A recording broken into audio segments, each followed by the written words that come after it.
E amém. Vamos abrir as nossas Bíblias, irmãos, lá na Epístola de Paulo aos Filipenses.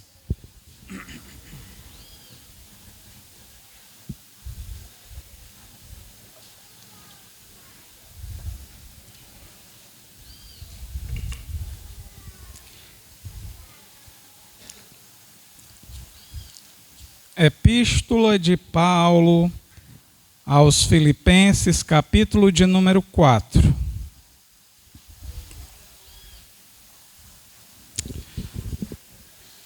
Nós iremos ler o verso de número 7. Filipenses 4, 7.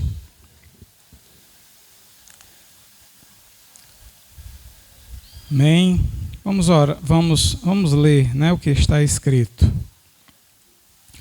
E a paz de Deus, que excede todo o entendimento, guardará os vossos corações e os vossos pensamentos em Cristo Jesus.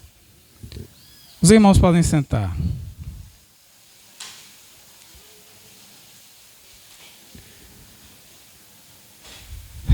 Sem dúvida alguma, irmãos, nós poderíamos pegar essa porção das Escrituras e seguirmos diversas orientações, principalmente aquelas que falam sobre ansiedade. Quantas pessoas hoje, no mundo e dentro da igreja, vivem ansiosas? É um bom tema para ser explorado, é muito rico para que a gente também demonstre as maravilhosas promessas de Deus. Mas eu não vou falar sobre ansiedade. Como nós lemos, e eu acho que o tema está bem colocado no versículo lido, eu vou tentar falar da paz que excede todo o entendimento. Existe um tesouro escondido na expressão paulina. Existe algo, meus irmãos, a ser descoberto naquilo que foi ensinado pelo apóstolo Paulo. Mas antes de ser ensinado pelo apóstolo Paulo, foi ensinado pelo Mestre, pelo Senhor Jesus. E é muito comum, e isso não é uma novidade, muitas pessoas duvidarem do simples ensino. Quando alguém chega para ensinar alguma coisa a você e você só se depara com ele ensinando, vem uma dúvida no seu coração, pelo menos na minha, isso ocorre, e vem logo aquela inquietação na qual eu pergunto assim: será que ele pode ensinar isso que ele está ensinando? Porque para ensinar de paz, por exemplo, você concorda comigo que é necessário ter paz. Não é qualquer pessoa que pode chegar aqui na frente e dizer: eu tenho paz. Aliás, é bom que a gente faça um adendo e diga que a paz que a gente tem não é própria nossa, da nossa própria virtude, é uma emanação do alto. A Bíblia Sagrada diz que pelo fato de nós termos sido justificados pela fé, temos paz com Deus. Romanos capítulo 5, verso de número 1. O fato de nós termos tido uma experiência profunda com Deus e pelo dom da fé, temos como consequência essa paz, que é dada como herança. E Paulo se apropria com todos os termos desse dom, dessa dádiva divina, e fala lá aos Colossenses e diz que essa paz domine os vossos corações. Paulo não disse por ele próprio, mas por causa do que Cristo fez pelas nossas vidas. E eu gostaria de, inicialmente, mostrar, meus irmãos, que para Jesus falar de paz era necessário que ele tivesse paz. E não simplesmente uma paz comum, convencional, temporária ou provisória, mas tivesse uma paz permanente. Eu separei alguns momentos aqui da trajetória de Jesus, e a partir do verso, ou melhor, do capítulo de número 13 do Evangelho de João, a gente vai encontrar muitas questões que exigem de Cristo. Se você não percebeu que nessas situações ele estava cheio de paz, nessa tarde você vai aprender. A partir do capítulo 13 de João, a gente vai encontrar Jesus cheio de paz, transmitindo valores diversos para os seus discípulos. Por que que eu falo, meus irmãos, a partir do capítulo 13 de João? Porque é a partir dali que Jesus vai falar da sua morte. Olha que coisa absurda. A pessoa vai falar da sua morte e vai falar com paz. Me diga uma coisa aí, quem de vocês conhece uma pessoa que quando alguém chega para ela e diz assim, ó, você vai morrer? Se for crente, amém, né? Mas na maioria das vezes, até mesmo crentes se abalam. Você vai morrer. A pessoa se abala, a pessoa se entristece, a pessoa entra em depressão. Eu, sinceramente, irmãos, pela pouca experiência de vida que eu tenho, eu sei que a gente é bastante sensível a essa notícia e a gente não pode ficar desconsiderando ela, porque a gente pensa em tantas coisas, né? A gente pensa na família, a gente pensa na igreja, a gente pensa nos amigos. A gente tem um leque de pensamento que envolve a gente nessa questão da perda e parece que a paz não existe nesse momento. Mas Jesus chega para os seus discípulos e diz, eu vou morrer com toda a paz e serenidade do alto. É por isso que é bom seguir a Jesus, meus irmãos. Porque quando Jesus fala isso, ele não estava simplesmente dizendo que estava ali tendo um momento de paz, não. Ele estava dizendo que estava dominando a situação. Essa situação não me assombra, não causa perplexidade, nem turba o meu coração. Mas vamos lá. A Bíblia Sagrada diz no capítulo 13, logo nos versos iniciais, que Jesus chega para os seus discípulos e a Bíblia diz mais ou menos assim: ora, antes da festa da Páscoa, sabendo que já era chegada a sua hora de passar deste mundo para o Pai, ele estava ciente, como havia amado os seus que estavam no mundo, amou-os até o fim. Está escrito, não está? Evangelho de João, logo no início. Jesus estava ciente de que ia morrer, mas aquilo não perturbou o seu coração. Muito pelo contrário, ele se desdobrou em algumas ações e atitudes que causaram espanto nos seus discípulos e ainda hoje causam espanto em muitas pessoas. Porque Jesus, logo em seguida, ele pega os seus discípulos e resolve lavar-lhes os pés. Uma coisa teoricamente absurda para um mestre, para um líder, para uma pessoa que estava acima dos demais. É paradoxal, é incomum, é algo absurdo, como eu disse, mas Jesus foi lá e lavou os pés dos seus discípulos, demonstrando ele o que a gente pode denominar como a mais pura humildade. Olhem, que o que a gente vai desdobrar aqui vai demonstrar uma série de virtudes espirituais das quais Jesus vai apresentar para os seus discípulos, para que eles pudessem também, como exemplo dado, praticarem. Disse Jesus aos seus discípulos: olhem, vocês me chamam Mestre e Senhor. E ele disse: e dizeis bem, porque eu sou. Ora, se eu, Senhor e Mestre, vos lavei os pés, vós deveis também lavar os pés uns dos outros. Percebam, meus irmãos, que Jesus tinha uma paz interior tão profunda, porque ele era homem ali, e tão consistente que essa paz lhe dava certeza. Certeza de que aquela atitude que ele estava praticando para com seus discípulos não iria desabonar em nada daquilo que ele tinha demonstrado. Ele era mestre e Senhor.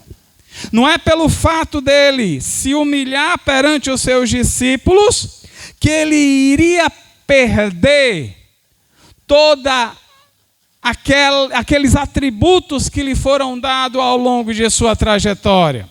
Não é pelo fato dele ter se reduzido, se rebaixado perante os seus discípulos, que ele iria trazer um desconforto ali, algo que iria desabonar a sua pessoa, não. Muito pelo contrário. A Bíblia Sagrada sempre nos ensinou que é na humilhação que existe a exaltação. E é na exaltação que existe a humilhação. Por isso Jesus, sabendo muito bem o que assola os nossos corações e o que está dentro do íntimo do ser humano, Jesus jamais ordenou aos seus discípulos que escapassem dos limites da humildade. Façam como eu fiz. Tenham uma paz interior tão grande que isso vai dar a vocês certeza de que vocês não vão perder nada. Não vai deixar de ser quem vocês são, muito pelo contrário. Isso, dentro da linguagem evangélica, será um tom de grandeza. Mas é bom que se diga, mesmo na humildade, ninguém espere exaltação. Porque quanto mais humildade, humildade decorrerá dela. E jamais ninguém deve buscar humildade para ser elogiado. Tem tanta gente, né, irmãos, que diz assim: não, vou ser humilde aqui. Vou demonstrar humildade para todos os irmãos. Pastor, eu sou humilde. Irmãos, eu sou humilde. Para quê? Para receber elogio. A verdadeira humildade é aquela que não quer nem ao menos ser nominada, irmãos, entre os irmãos. Muito pelo contrário. Como disse Jesus, se algum bem é feito, esse bem deve ser ocultado, para que o coração não se envaideça. Como disse Jesus em determinados momentos, na prática da esmola, da fraternidade. Ou seja, irmãos, o caminho da humildade Jesus nos ensinou, porque ele tinha paz. Fé gera paz, e paz gera humildade. Olha que caminho maravilhoso. Olha que caminho tremendo, irmãos. Está certo que naqueles momentos ali que Jesus estava lavando os pés dos seus discípulos, eu acho que é perceptível na linguagem do Evangelho de João que existe ali um constrangimento. João relata que quando Jesus lavou os pés dos seus discípulos, ficou ali uma certa inquietação entre eles, mas ninguém teve coragem de dizer nada. Mas quando chegou a vez de Pedro, Pedro disse: opa, Senhor, pera lá. Tu queres lavar os meus pés? Talvez Pedro, certamente Pedro sabia como é que estavam os pés dele, né? Naquele tempo que não existia calçado, era sandália. Pedro diz: não me deixa passar vergonha, Senhor. Mas Jesus não estava preocupado com isso. Mas Pedro parece que era preocupado. Mas Pedro fez uma coisa interessantíssima, meus irmãos. Ele falou o que muitos queriam falar, mas não tinham coragem de dizer. Mesmo na sua inocência e aquele jeito impetuoso de Pedro ser, ele falou o que estava passando sinceramente no seu coração. Não, Senhor, é constrangedor ver tu fazendo isso. Mas a Bíblia Sagrada, meus irmãos, disse que Jesus ensinou a Pedro que ele tinha que fazer aquilo, porque do contrário Pedro não teria parte com ele. Aí Pedro disse, não, Senhor, se é assim, lava tudo.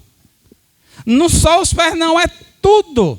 Parece que Pedro passa daquilo que era mínimo para aquilo que era maior, assim em questão de segundos.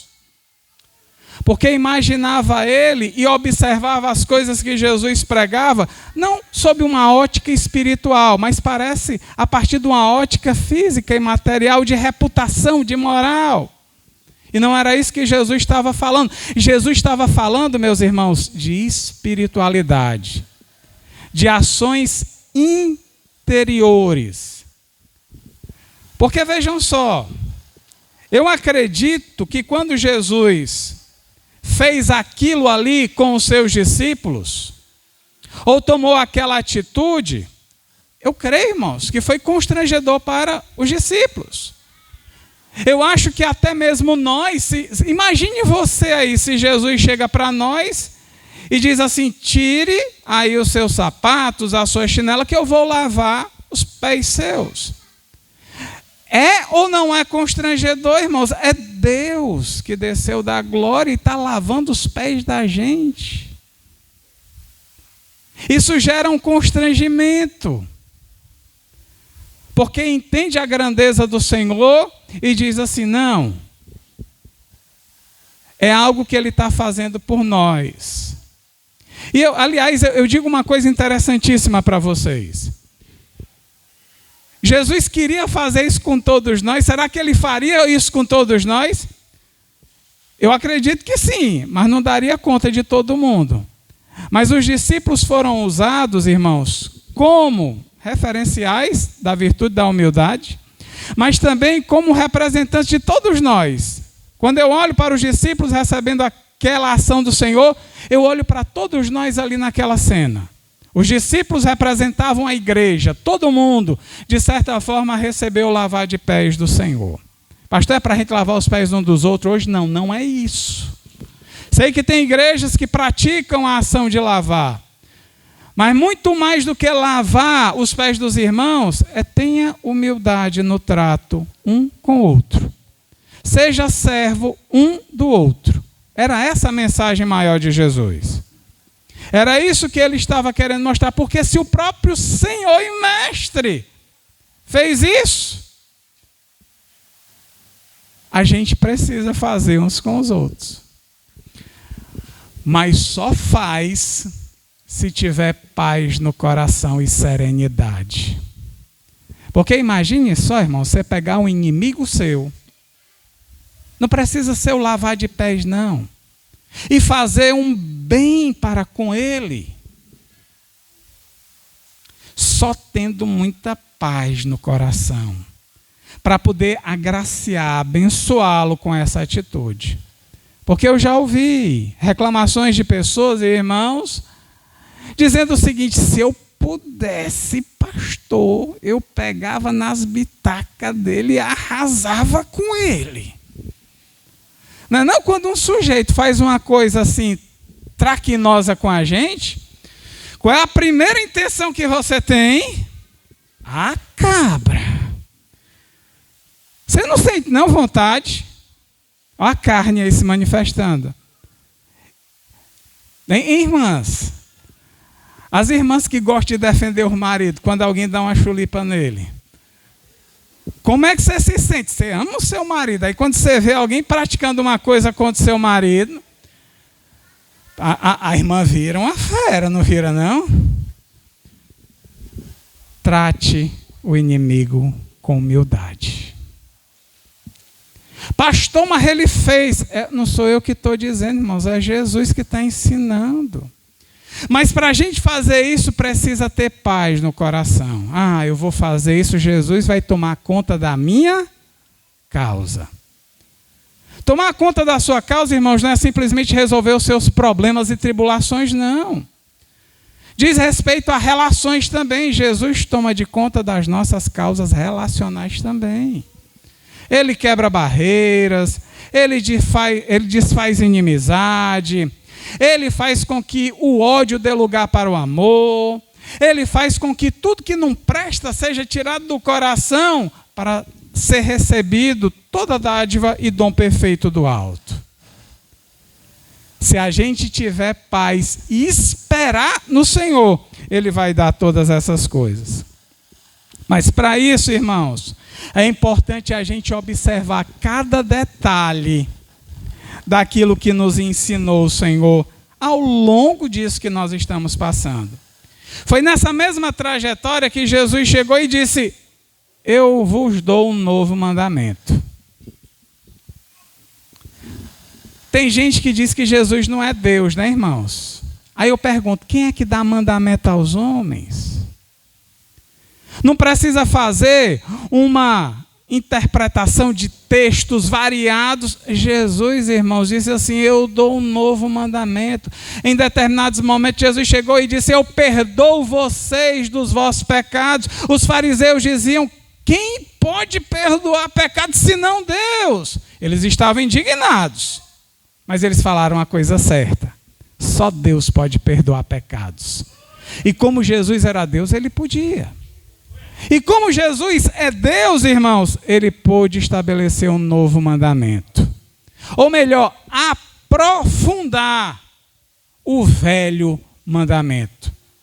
E disse: um novo mandamento vos dou, que vos ameis uns aos outros, como eu vos amei a vós, que também vós uns aos outros vos ameis.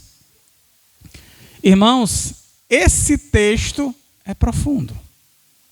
É poderoso. Faz a gente ficar assim: meu Deus, que coisa tremenda e maravilhosa.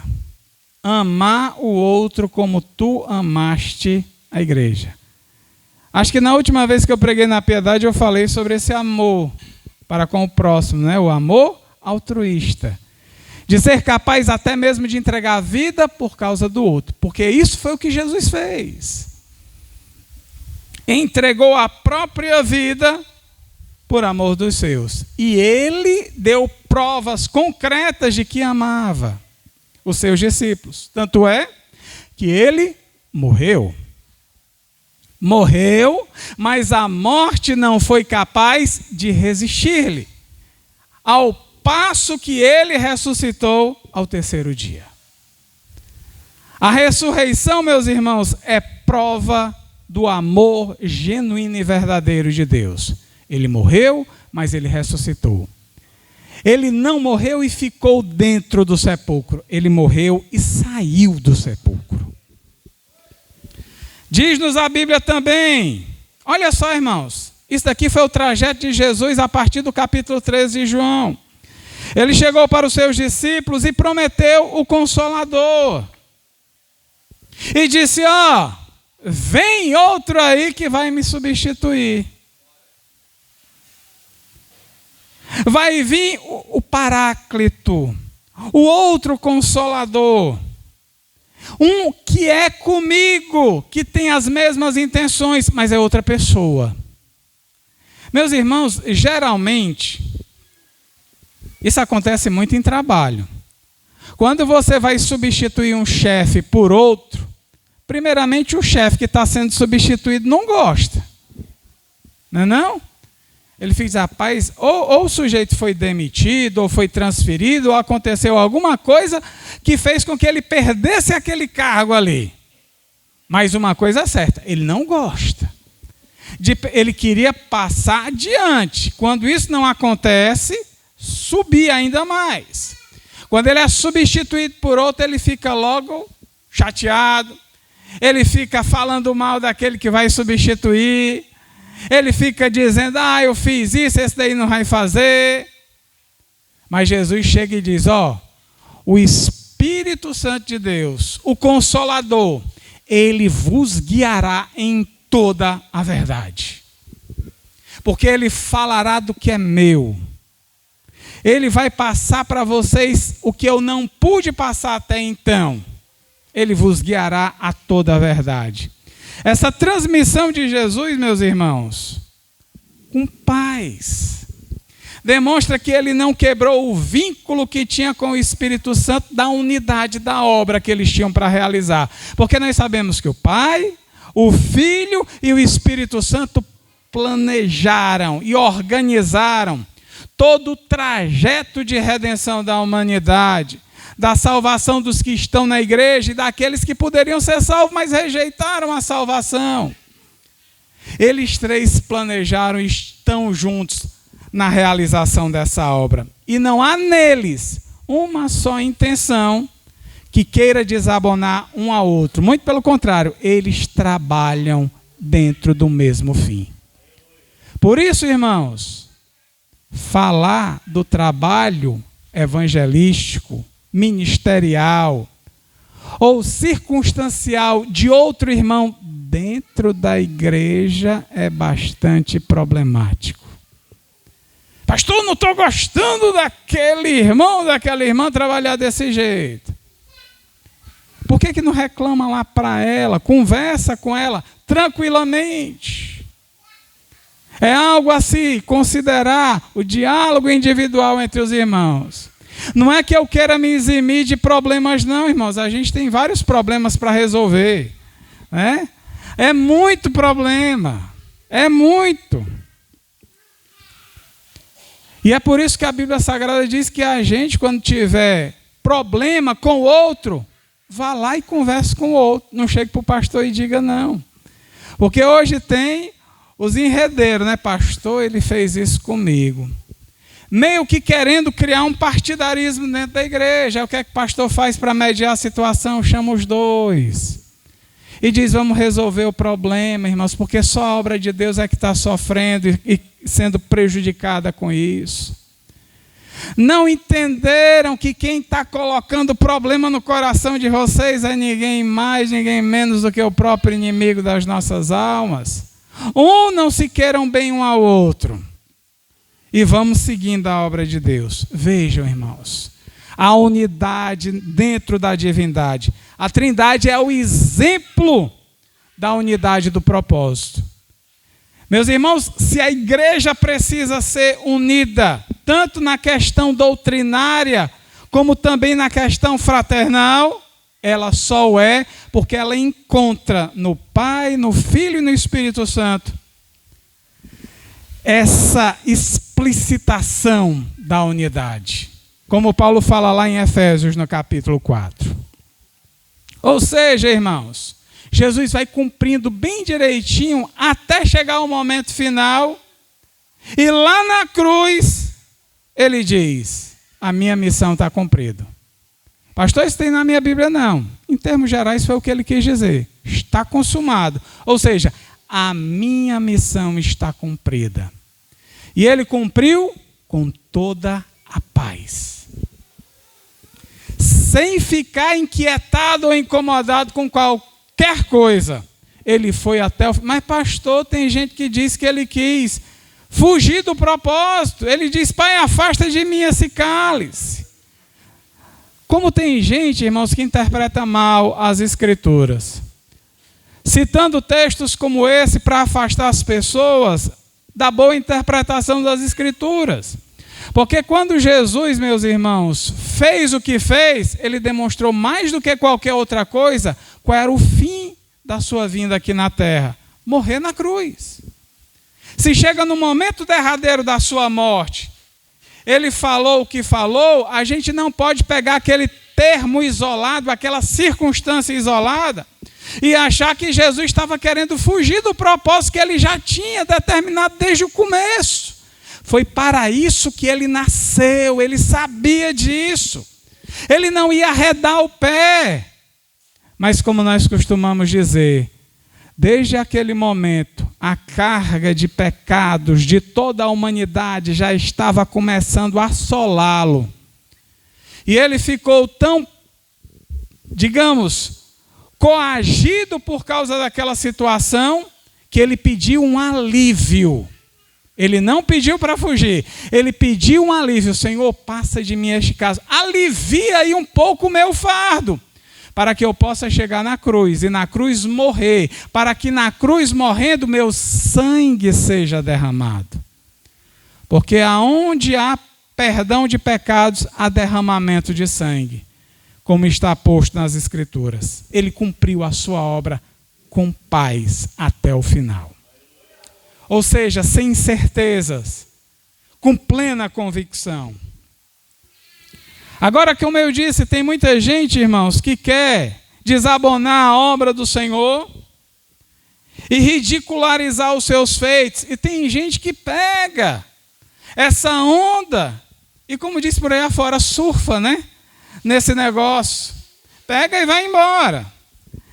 No século passado, logo no início do século, teve um cidadão, por sinal, uma pessoa de grande intelecto, que trouxe grandes contribuições para a medicina, para a psiquiatria, que olhou para Jesus e disse: rapaz, esse sujeito aí, ele não tem a saúde mental boa. Psiquiatra francês Charles Binet Sanglé, alguma coisa assim. Ele escreveu um livro e disse: Jesus é louco. Porque não dá para entender um sujeito como esse fazer o que fez e ser uma pessoa normal. Mas aí ele fez um estudo, eu não li e não pretendo ler. Apenas em um determinado momento de leitura minha, eu encontrei e me deparei com esse sujeito. E disse: meu amigo, o sujeito falar um negócio desse de Jesus, ou ele devia estar muito perturbado mesmo para dizer isso, ou não sei o que é que aconteceu, não. Porque a gente, quando lê os evangelhos, meus irmãos, todos os evangelhos, a gente encontra serenidade em Jesus. Ao ponto de Jesus disse: ó, tem aí alguém com fardo pesado? Eu estou aqui. Tem alguém que está sentindo angústia? Eu estou aqui, venha. Venha, que eu mostro e dou para vocês o que vocês precisam. E eu gosto muito dos evangelhos, porque os evangelhos são as narrativas, ou melhor, as narrações das muitas histórias que Jesus vivenciou com as pessoas que estavam ao seu redor. O fato de ter vivenciado é que levou muitas pessoas a também serem testemunhas de tudo que Jesus fez e ofereceu. Vocês lembram daquela passagem de Marcos, no capítulo 4?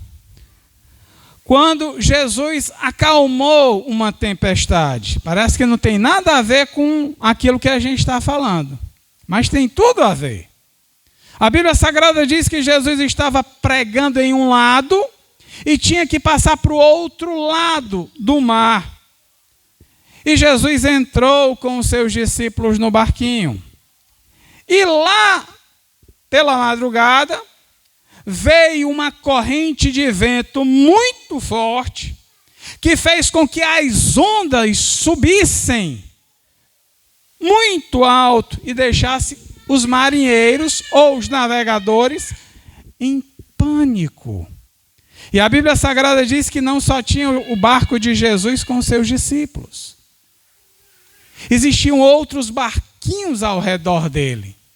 E o bom, meus irmãos, é que Jesus vendo, aliás, diz a Bíblia Sagrada que Jesus estava dormindo em meio àquela ventania impetuosa. Aquela ventania que não respeitava absolutamente nada. Porque as intempéries da natureza vieram com força naquele momento ali, irmãos. E parece que não queriam que Jesus chegasse ao outro lado. E os discípulos estavam completamente desesperados. Mas Jesus estava deitado, dormindo, apoiado numa almofada. Que sono profundo Jesus não estava tendo, irmãos. Jesus estava ali, os discípulos completamente angustiados. Ao ponto de eles disserem, vamos acordar o mestre. Acordaram Jesus. E Jesus disse uma coisa muito interessante para eles. Eles dizem, rapaz, vocês não têm fé? Não estão vendo que essa circunstância pode ser acalmada com um ato de fé? E aí ele ordenou aos ventos que se acalmassem. E foi isso que aconteceu. Mas ali Jesus revelou, meus irmãos, a ele, não apenas o seu poder, mas que era necessário que eles se apegassem à fé. O problema, às vezes, da gente, sabe qual é? É porque a gente acha que a fé é uma dádiva de Deus que serve única e exclusivamente para a salvação. Depois que passou a salvação, não precisa mais de fé. Irmãos, a vida do crente é fé, fé, fé e fé. O justo viverá pela fé. Não é viveu, não, é viverá. É um ato contínuo até a vinda de Jesus, que é quando acabará a necessidade de fé. Mas até Jesus vir, é fé após fé. Porque sem fé, meus irmãos, é impossível agradar a Deus. Ou seja, Jesus induz a eles, tenham fé. Porque se não tiverem fé, também não terão paz. Mesmo diante dessas circunstâncias tenebrosas, vocês têm que superar essas circunstâncias pela fé. Não sei se vocês conhecem algum irmão e conhecem a história do irmão ou da irmã que ele está passando por muitas tribulações. Mas você olha para ele e diz assim, rapaz, eu vim consolar aqui o irmão, eu vim trazer uma palavra de ânimo, o irmão passando aí, está dentro da fogueira, eu estou sabendo que ele está dentro da fogueira, mas o irmão parece que não está acontecendo nada. Sabe o que é isso? É fé. É paz em Deus. A paz que excede todo o entendimento. Você diz assim, pastor, era para ele estar arrancando os cabelos. Na fé cristã, não. Era para ele estar concentrado na esperança e na paz de que Deus vai operar, seja o que for. Só isso. Eu estava pensando nisso, aí me lembrei daquele texto lá de Abacuque. Pastor, da videira, não. Tem outros textos de Abacuque que devem ser lembrados, né? Abacuque diz uma coisa muito interessante com respeito a isso. Ele diz o seguinte, no dia da angústia, descansarei. Para muita gente, no dia da angústia, ficarei angustiado. No dia da angústia, me desesperarei. No dia da angústia, farei coisas terríveis. Mas Abacuque, e o bom é que se diga, irmãos, Abacuque estava dentro de um contexto completamente oposto a alguém que diria assim, vou esperar em Deus por fé. Porque o povo não queria saber de Deus, os inimigos estavam sitiando ali as possessões israelitas, todo mundo que temia a Deus estava angustiado. Mas Abacuque disse, não vai adiantar nada, eu não tenho poder de fazer nada. O que eu posso eu vou me angustiar aqui, mas no Senhor eu vou descansar. Eu posso até olhar para a circunstância e me constranger, porque isso causa sim um constrangimento interior da gente. Isso não quer dizer que a gente vai perder a paz, porque a gente sofre porque os outros estão sofrendo. Isso é um lema do cristianismo. Mas Abacuque, do mesmo modo que disse isso, ele disse também, eu vou descansar no Senhor. E não há quem faça eu arredar o pé disso. Outro momento que é interessante, que Jesus fala da sua paz, é quando Jesus ressuscita. Jesus, após ressuscitar, ele chegou para os seus discípulos e disse: paz seja convosco. Por que Jesus disse isso? Porque os discípulos não estavam crendo que Jesus tinha de fato ressuscitado. Eles não tinham fé e, consequentemente, estavam também tendo uma falta de paz. Estavam ali perplexos. E agora? O que vai ser? A gente perdeu esses anos todinho aqui com Jesus e aqui o que a gente ganhou? O que a gente vai fazer, Pedro? João, diz aí alguma coisa. Irmãos, a gente encontra os discípulos ali meio perturbados mesmo. Aí Jesus chega e diz: paz seja convosco. O que Jesus quis dizer, meus irmãos, era exatamente isso. Ele queria que os discípulos ficassem em paz, porque as coisas estavam todas resolvidas. Tudo ele tinha realizado, consumado, conquistado e vencido. Não precisava mais fazer nada. Tudo já tinha sido feito. Mas os discípulos não estavam crendo. Mesmo Jesus tendo chegado ali, diz a Bíblia que eles não creram. Não creram. E tem até um momento, meus irmãos,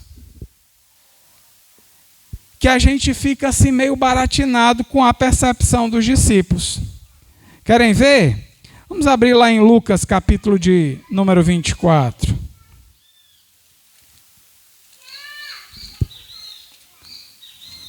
Lucas, capítulo 24. Vamos ver uma situação bem embaraçosa com respeito aos discípulos aqui.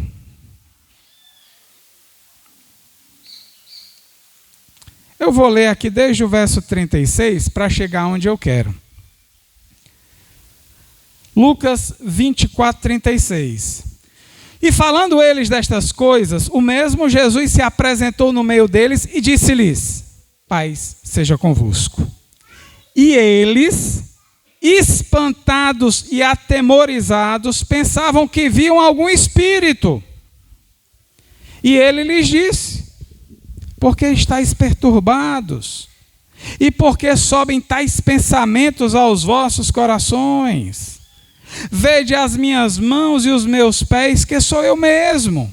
Apalpai-me e vede, pois o espírito não tem carne nem ossos, como vedes que eu tenho. E dizendo isto, mostrou-lhes as mãos e os pés. E, versículo 41, não o crendo eles ainda por causa da alegria, e estando maravilhados, disse-lhes: tendes aqui alguma coisa que comer? Você entendeu o verso 41?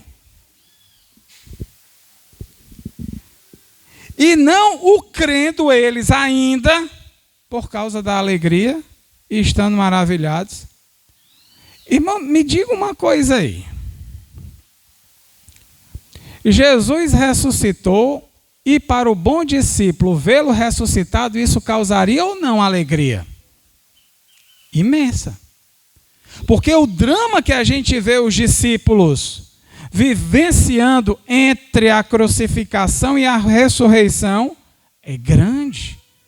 Os discípulos acuados, tristes, encabrunhados, tinham talvez perdido a orientação.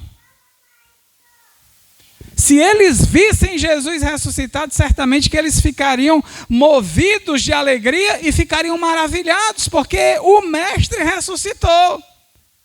Mas aí vem o texto aqui e diz que eles ficaram alegres, que eles ficaram maravilhados, mas eles não estavam crendo no que estavam vendo. Como é que acontece um negócio desse, irmão? Vocês entenderam o que eu acabei de colocar para vocês aqui? É que nem você dizer assim, pastor, a irmã foi curada, mas eu não sei se foi não. Pastor, o irmão teve uma revelação de Deus, falou tudo o que os irmãos precisavam ouvir, mas eu não sei se foi de Deus não. Você está entendendo assim a conexão ou a desconexão entre uma coisa e outra? Não dá, não bate, né? Porque para uma pessoa se alegrar e se maravilhar, é preciso que ela creia. Se eu creio que Jesus me cura, quando Ele me cura eu fico alegre. Se eu creio que Jesus me batiza no Espírito Santo e quando eu sou batizado, eu fico cheio de fogo, inflamado e me alegro. Porque eu recebi na bênção o que eu criei. Mas os discípulos receberam a bênção aqui e não creram. E o bom é que a Bíblia diz, né, que eles não creram e estavam recebendo. Como é que pode? Me explique aí, irmãos. Hein, na sua leitura devocional, você já olhou esse texto dessa forma como eu estou lhe dizendo? Vixe, pastor, passei batido. É o problema da leitura rápida, né? Que às vezes a gente tem que fazer aquela leitura com atenção para quando chegar em situações como essas daqui, a gente ficar maquinando. E perguntando, Senhor, que arrumação é essa aqui? Uma vez, irmãos, eu me deparei com um texto do Evangelho de Marcos. E disse, Jesus, Evangelho. Linguagem simples, todo mundo subestima os evangelhos, né? Ah, mas o evangelho é muito fácil da gente compreender. É, de fato é. Mas a gente não pode fugir, meus irmãos, à arte do discernimento espiritual. O evangelho é maravilhoso para compreender os propósitos de Deus, mas a gente não pode deixar de lado o discernimento, ou seja, o Espírito de Deus nos guiando ao pleno conhecimento. Eu acho que eu passei uns 3 meses para entender o texto. Mas quando entendi, glória a Deus. Não por mim, Senhor, mas para a tua glória. E é assim que acontece ainda hoje. Tem textos que eu fico, como esse daqui, irmãos. Eu fico olhando e eu digo, Jesus. Pastor, você não sabe explicar esse texto? Não, eu sei. Vou explicar já já. Mas quando a gente se depara com textos desta natureza, a gente não pode desistir, não. Tem muita gente que diz, vixe, a Bíblia aqui errou. Quem errou foi você em pensar da Bíblia isso. Mas a Bíblia nunca erra, meus irmãos. A palavra de Deus, ela não erra jamais. Doa em quem doer, fale mal de mim quem quiser, mas a Bíblia não erra jamais. Ela sempre tem a verdade escancarada e dita. Mas vamos lá. Qual foi o problema dos discípulos, irmãos? A emoção. Eles se emocionaram tanto com aquela realidade, ou com aquela situação, que não compreenderam o que estava na frente deles. É por isso que a gente tem que ter muito cuidado com as nossas emoções.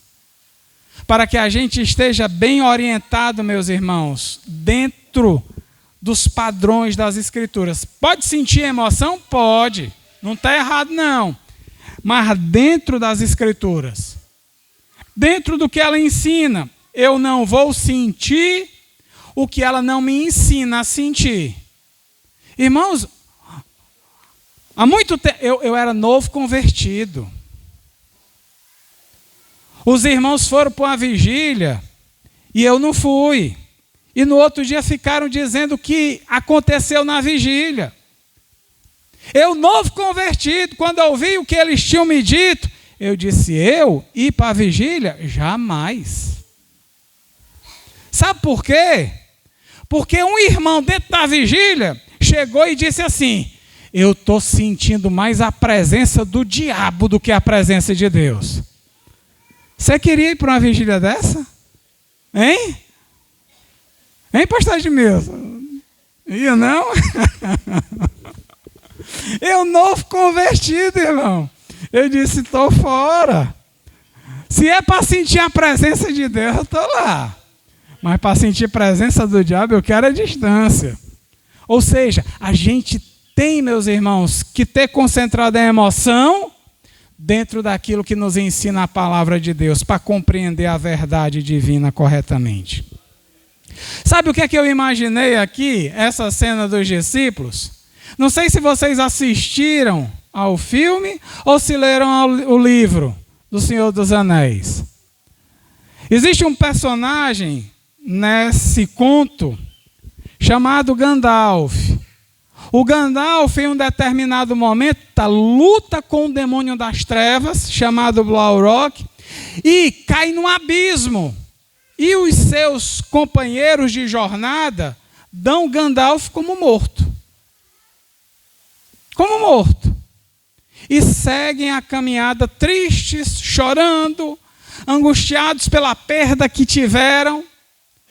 Só que passado alguns dias, lá na frente, o Gandalf, que era cinza, aparece para eles como Gandalf branco. Ou seja, daquele que voltou das trevas para a luz.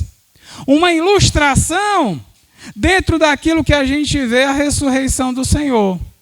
E quando a gente que não conhece o livro ou não conhecia o texto, vê aquilo acontecendo, a gente se alegra.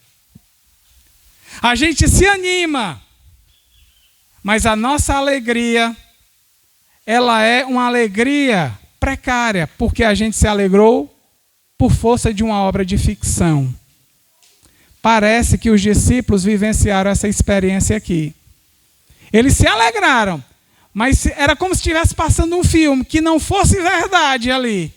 Mas eles se alegraram, como pensando assim, se isso fosse verdade, seria tão bom. Era verdade e eles não estavam enxergando que era verdade.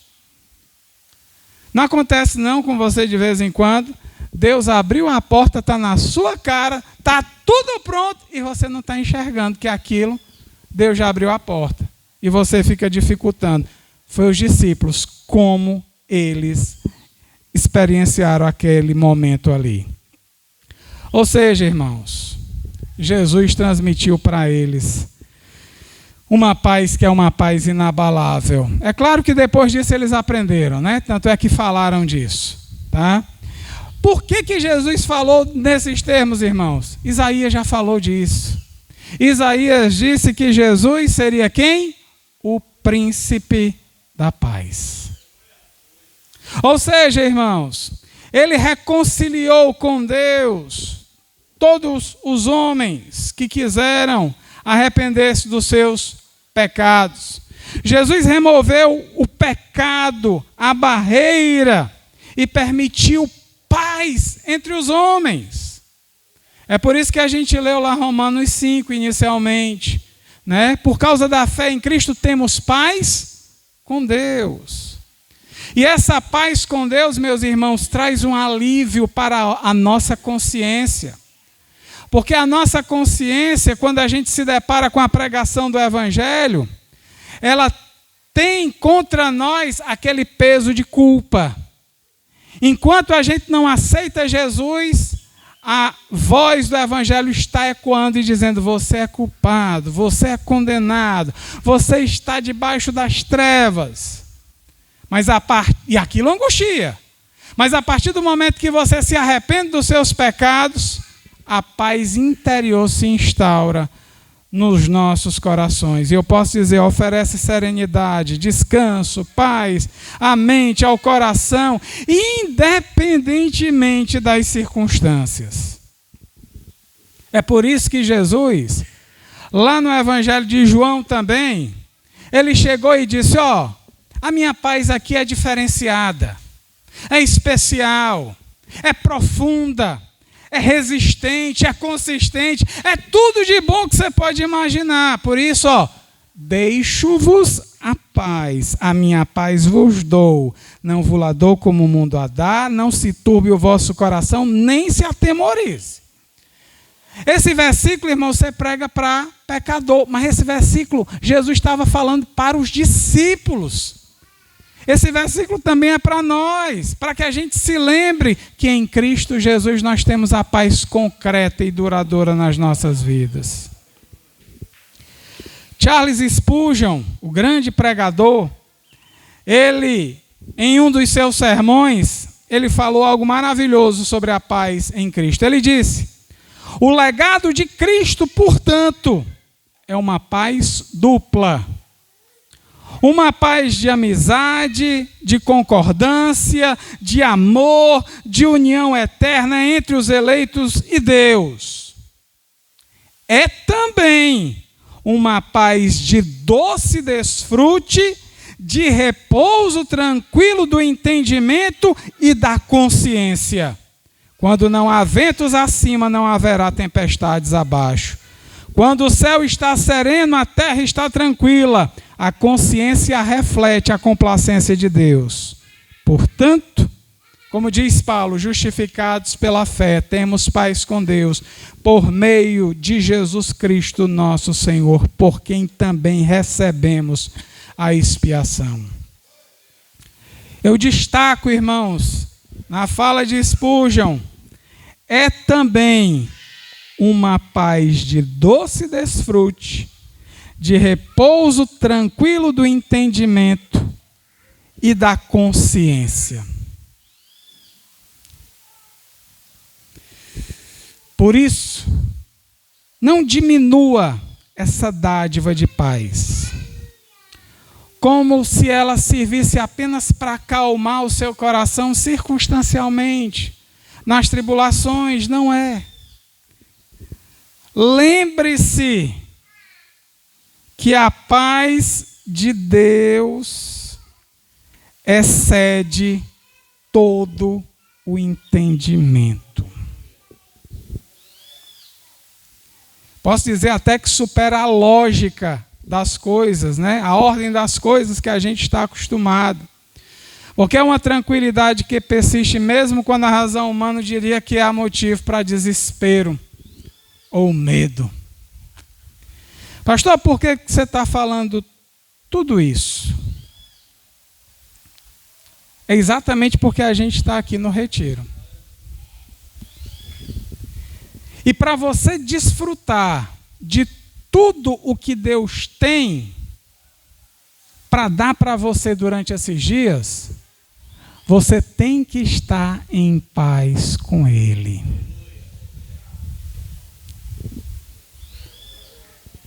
A sua consciência aí não pode estar acusando você, porque vejam só, irmãos, ninguém melhor do que o eu individual, você mesmo, é sabedor do que você fez, deixou de praticar, quais foram as suas omissões, quais foram as suas práticas, o que que você pensou, o que é que você planejou no seu coração. Talvez tem muita gente que chega aqui carregado e não consegue desfrutar de nada que Deus está dando. Por quê? Porque ele não está em paz no coração. Pastor, eu quero receber o batismo no Espírito Santo, mas está completamente agitado. Não, fique em paz. Olha, os discípulos foram enviados para Jerusalém e ninguém dava conta da oração dos discípulos, até o dia de Pentecostes. Eu acho que essa tranquilidade que antecede a bênção, essa paz que antecede a bênção, ela talvez é necessária para que quando a bênção chegue, haja o extravasar do ser. Os discípulos passaram 10 dias lá, quietos, orando, em comunhão com o Senhor, sem nada no coração. Tiveram até ali a disposição de fazerem coisas além do que era possível para eles. Se acharam tão livres para fazerem coisas que resolveram tomar atitudes que não foram cabíveis dentro das Escrituras, mas tinham um ar de espiritualidade, de orientação da obra. Mas eles ficaram ali quietos. Ficaram ali, meus irmãos, à espreita, no secreto, serenamente buscando ao Senhor. E é isso que a gente precisa. Pastor Marru Retiro aqui já começou pegando fogo. Amém, irmão. Não estou dizendo que isso é ruim, não. Mas eu estou dizendo que a gente, para desfrutar mais das coisas de Deus, é preciso que a gente esteja em paz com Deus. E também em paz com o irmão. São duas coisas que impedem, digamos assim, grandes bênçãos na nossa vida. É se você sabe que alguém tem alguma coisa contra você, ou você tem alguma coisa contra alguém, ou então se você tem alguma coisa em relação a Deus que precisa ser ajustado. Se esses problemas, irmãos, não forem resolvidos, a calma interior, que é proveniente, do nosso Deus, que é divino, que guarda os nossos corações e as nossas mentes, não poderá trabalhar corretamente, porque há um impeditivo, há um problema.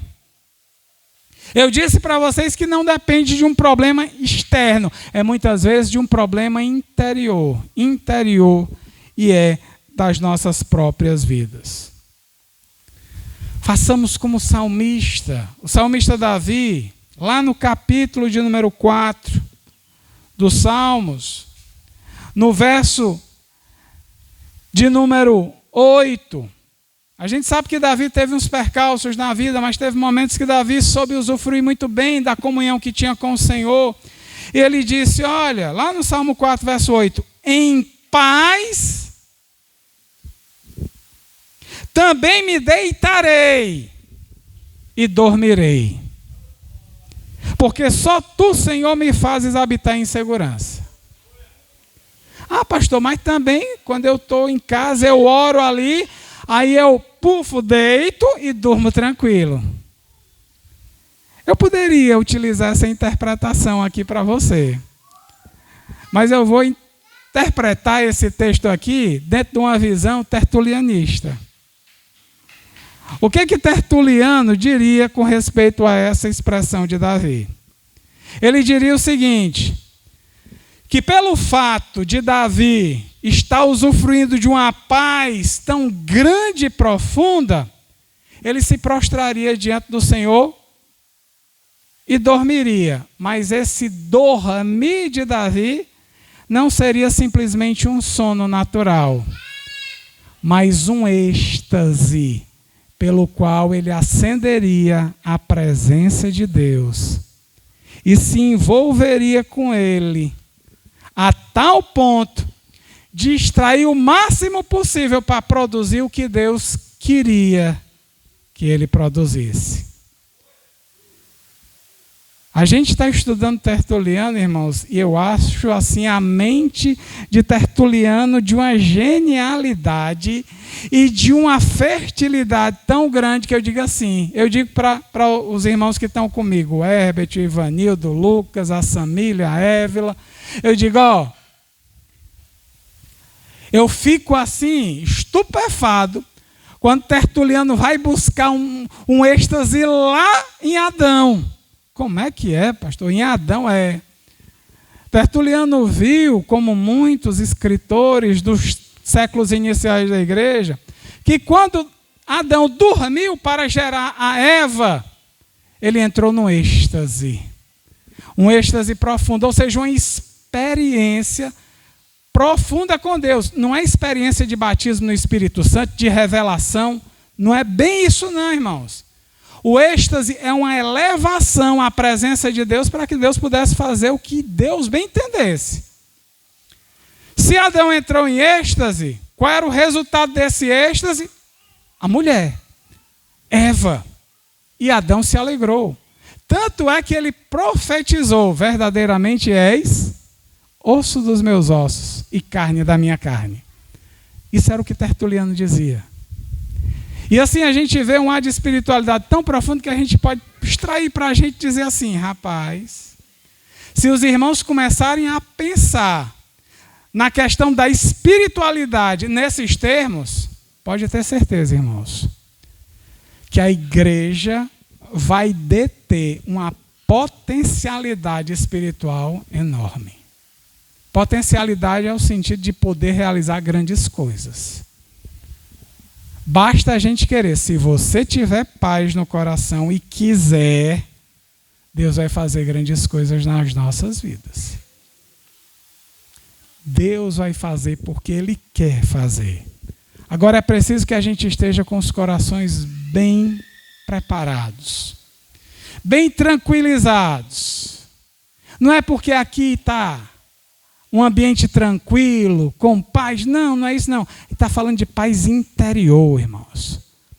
De uma mente que não tem a sensação de culpa, de problemas resolvidos já no passado, de coisas que já foram superadas. Fazer como Paulo disse: eu não me detenho nas coisas que para trás ficaram, antes eu fico aqui me apropriando das coisas que estão adiante de mim. É assim que a gente tem que pensar para que Deus realize grandes coisas nesse dia. Primeira mensagem nessa tarde, ou melhor, primeira mensagem nossa para o retiro. Que possamos usufruir de paz interior, para que Deus possa abrir os céus e derramar na sua vida grandes bênçãos. Vamos ficar de pé nessa tarde.